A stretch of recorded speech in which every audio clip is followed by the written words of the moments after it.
Đã lâu cho của bạn gì tỏi hết chữ tôi tỏ với nó gần nhau chỉ không có thở chỉ với xe bạn gì lạ lư rồi đã lâu chỉ nó có tọa bên nó cắt tuột rồi thì là nhau thì tiền thì lên đến nhà sàn thì tôi thấy bác chắc là bác cũng muốn có một cái vật gì đó kỷ niệm cho Kim Liên. Cái bàn làm việc của bác ấy, thì có một cái khoảng phân để chặn giấy này là một cái kẻ. đó là giờ chúng tôi để tôi cho taoอยู่đặc á hai tiềnอยู่lo tao không mong nó rồi hai chặt ha đấy pháo rong này vậy nha sáng đó nó chỉ mua cho nâng rong lim lo đại chỉ mù nó nè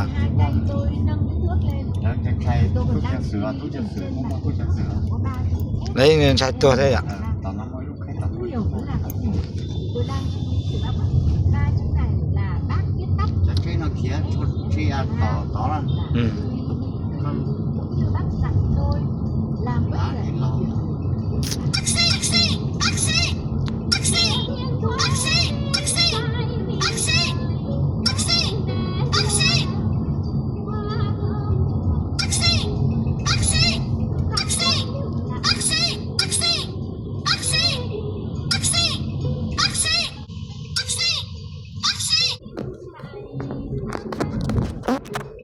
lâu đấy. Mấy ngày rồi? 3 ngày rồi. Nhưng mà khoảng bác sĩ nói là khoảng hơn một tuần rồi. tôi cho cái phơ tỏ đầu vẹn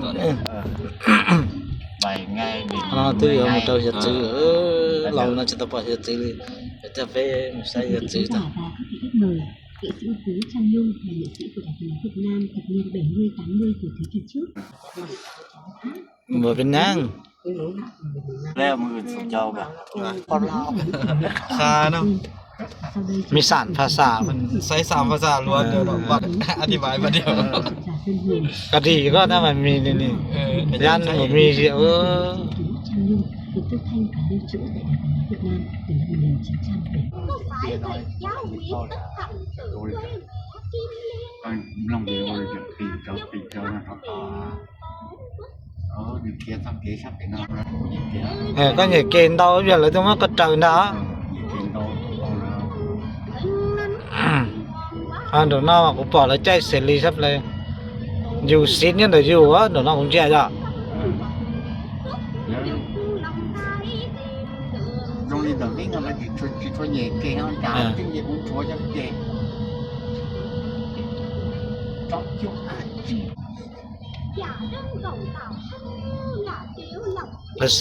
là xã cơ đó để thấy chẳng nào giờ thì tiêu tiêu cho hiện chữ nữa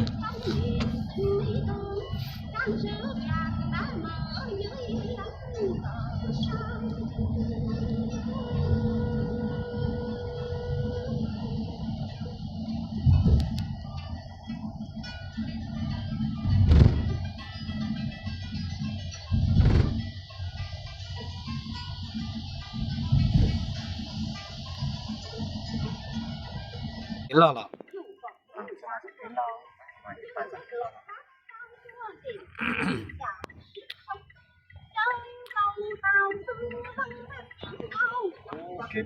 câu lại các xe tắt thế này rồi lâu lại mà thì lo tiêu cháu tao nó bỏ hoa rồi nhà tao sẽ chỉ chặt chỉ cũ đó là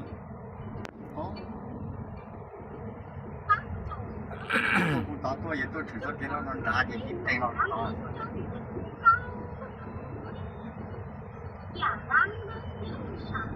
to này thương đẹp này 72 mét 72 mét 72 mét rồi đẹp này sự thay cư đấy ông phải hết khẩu bưng đây này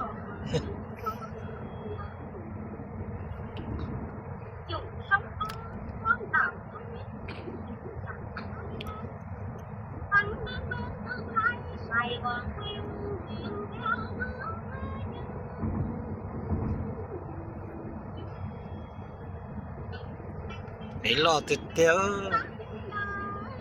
Cái đại sát cho mẹ nó làm rồi.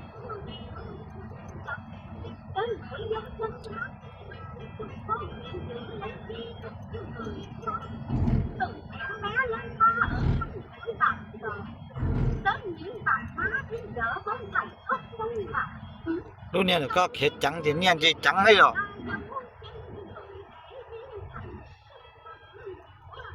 Có những khét cho có một cái khét cho mẹ nó.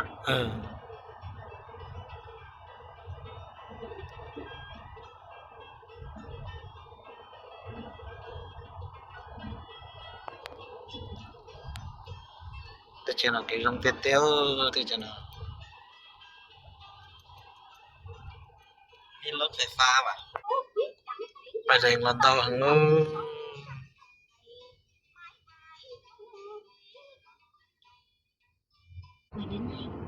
là tôi chờ nó thăm đoan thì lấy chúng mà bi liền hả gì Sao thằng luôn nhận trả ta em biết cho là tôi cho tôi mới nghiệp về tôi cho cái kia số này. Sao mà nhận thế sao mà nhận gì thế thế nó tôi đấy cơ chứ tôi cơ cho cái này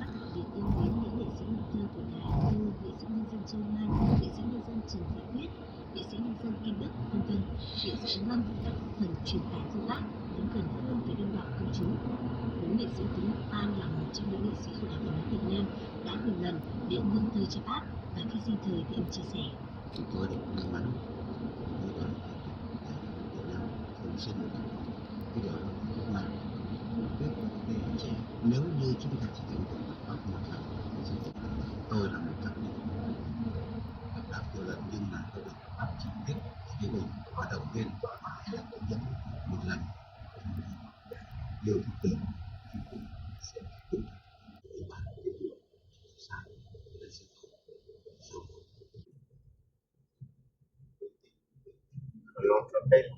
Kệ có chứ.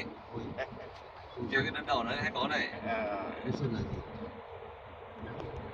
Mình đi đúng tốc độ mới không vượt cái đỏ là theo cái này kệ họ. luôn sự trong sáng và trong vị trí lớp tôi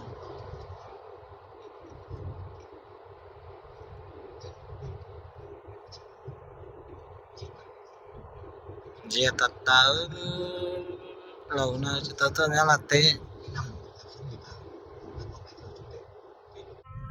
Mà phải thay đổi đấy. Hai ngồi ra không thấy.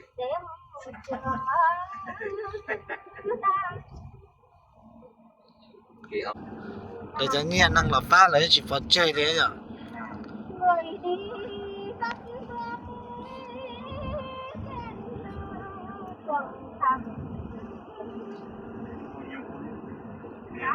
Nghe bài thơ Giải Phóng Sống của Chủ tịch Hồ Chí Minh với giọng hâm nghệ sĩ xuân đùa thắt lều clang chứ bố cả cho nó Biết tôi biết hay là thay đây phổi thì thay đây thì Thế nhưng mà bác Hồ về thì cùng với anh nắm cho chọn được hạt chữ chẳng ngựa dân căn cảnh nối tiếng thấm anh lòng là nhân bỏ đây chủ cho chúng ta bỏ thôi gì và trong cái ngày mà bác ở Côn Sơn bác về đến lúc này thì bác đã leo núi thế rồi thì trồng cây rồi bác dặn về là gì nhá để được hạt chữ nó bỏ lên chỉ mình gì chữ lo thì xe thì đã được nơi có phong trào vệ sinh công rồi rồi thăm cái hợp đang người ta này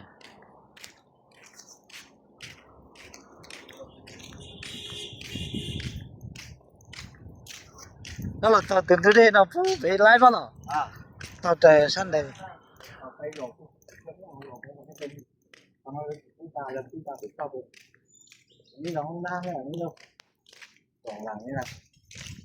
ô luôn bây giờ này họ mới lúc công phật chữ tờ phụ phế này nhở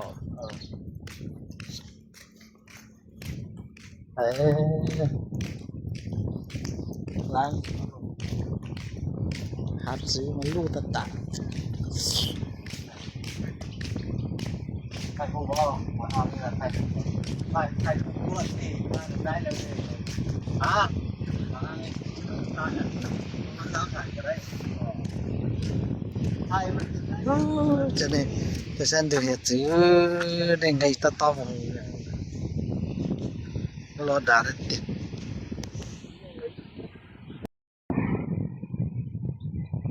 lo tiền tiêu bảo sao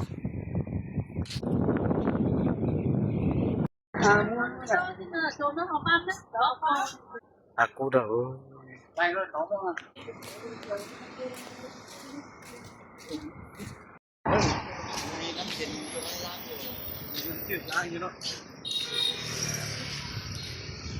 Cũng nên những cái người đồng hồ nhưng nó không được. Nó thay thu của Lo.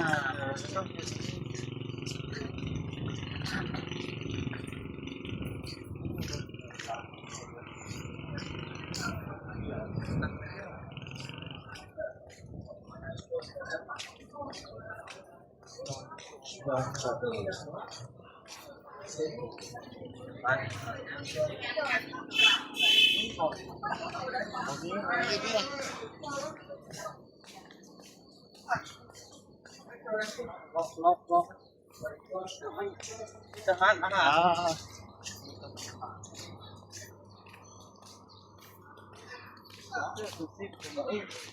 mà lo thì em nhưng mà linh nhưng mà lo này nhá thầy có chủ ngân một cái văn của thế mà được rồi rồi tóm đi tóm cái gì đấy nó ngoan nhớ đi trên đấy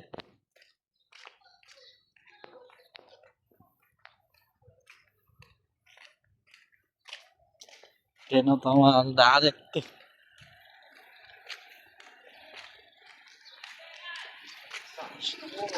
săn mây hả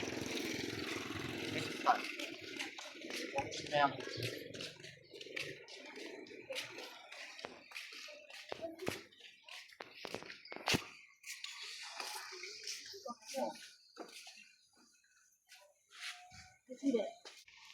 rồi đi đi tiêu luôn rồi xem Cái nào chứ? lại còn vào cái điều ăn này vợ đấy số lợn rồi bó thay video một trong một chân ra bên đó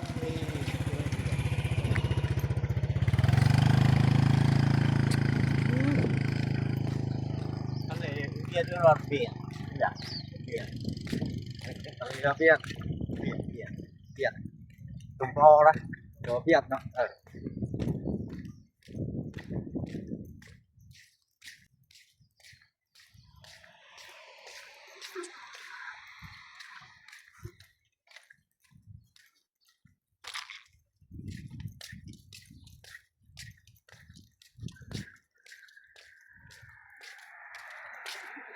lúc vào chữ thiếu khá được tiền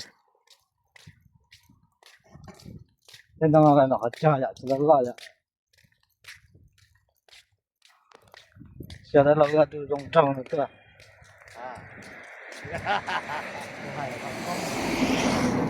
cho ra từ trong thì trong ưu theo ra từ trong là cơ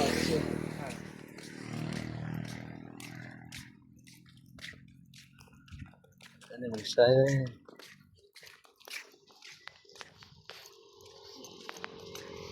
aku gì thật giả chữ nhà con này là để mà cả mình đi Nam rồi đi Nam rồi vào nhà mà đấy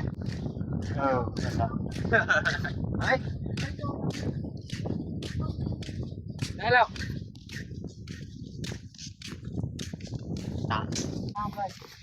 siêu lắm từ đây ra để đã được sao gì chạy rồi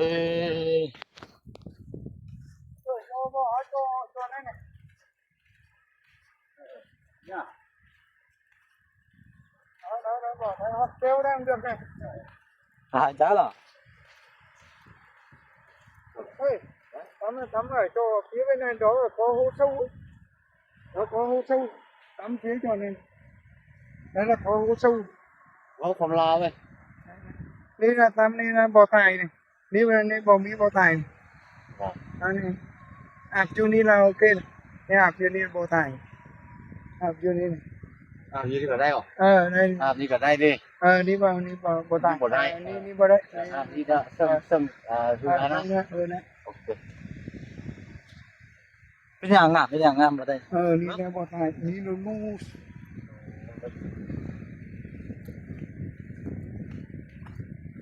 Rồi có chỉ lấy cái giờ cái chim màu đó.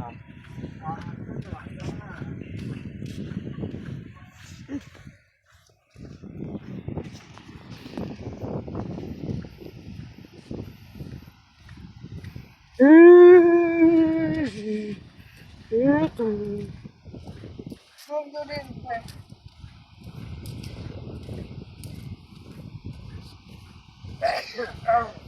Một mì ăn may khương à.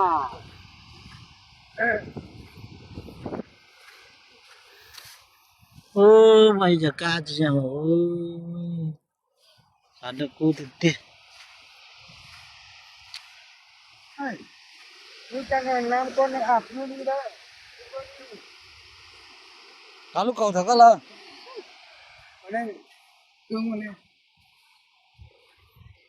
Tôi nhàng mà. Cung mấy nó.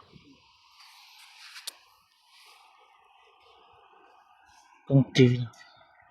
Từ từ từ. Ở đây ơi. Sai rồi. What? Hai cổng con thò hả? Sai nào. Rồi. Nên xong xem. Đâu đâu à? Nè. Ai. Nên leo. Không có kiểu này. Có khăn chứ? Một cương lắm không chán? Hả? Nó một cương rồi bác. No. Wow, hot rồi đây. Đào bên. Cương thằng hot đi. Đấy, thằng hot là có những người điều. Có số A vẫn là có chữ vàng ô bà. Có hot á. Chả mà chỉ vô đi.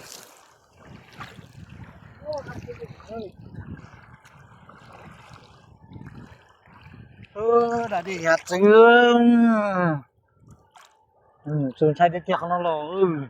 Sai không?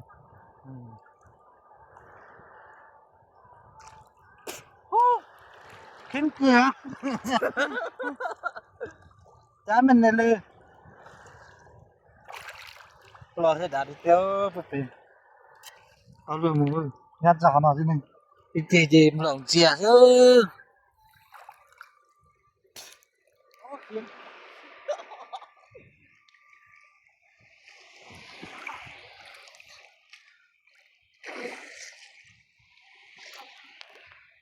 Lần tôi đã đi trong cửa chẳng nào. Nó phải phiếu. Không, cái này chủ nam nó sửa. Và bên lớp mà sửa quay à? Cái chân này là chỉ xóa tôi biết gì đi nào chứ đấy. Tôi giờ chơi của ta cam quá biết chơi chua. Ngay từ cha tú tận nào. Đây đi.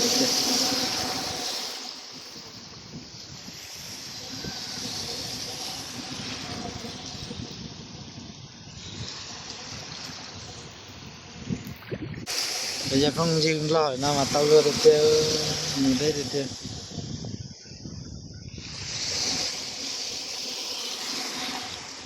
thằng đây biết tua đây chỉ tao phong tiêu bự béo thằng đây phong tiêu bự béo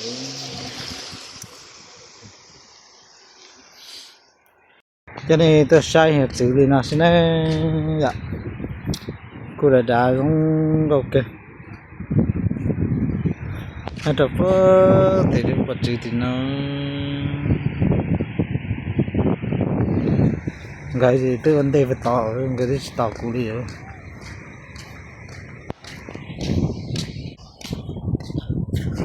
cho nên bỏ giống nó chỉ ra sẽ cho tan cho chứ ta phải nó để phun đạn là nó bắt đầu lúng cầu bắt đầu chọn đu nó chỉ trong lợn từ thế ta xuống đi cái chạy nó nhớ trời nhớ là tê cho chắn đủ chứ chắn đủ không là tình có bao tàu lối xa liều xuyên lên được bếm lời là na sống võ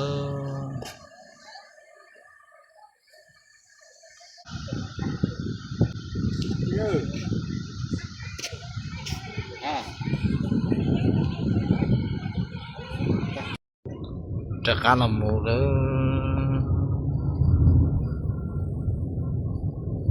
anh này là Salina xe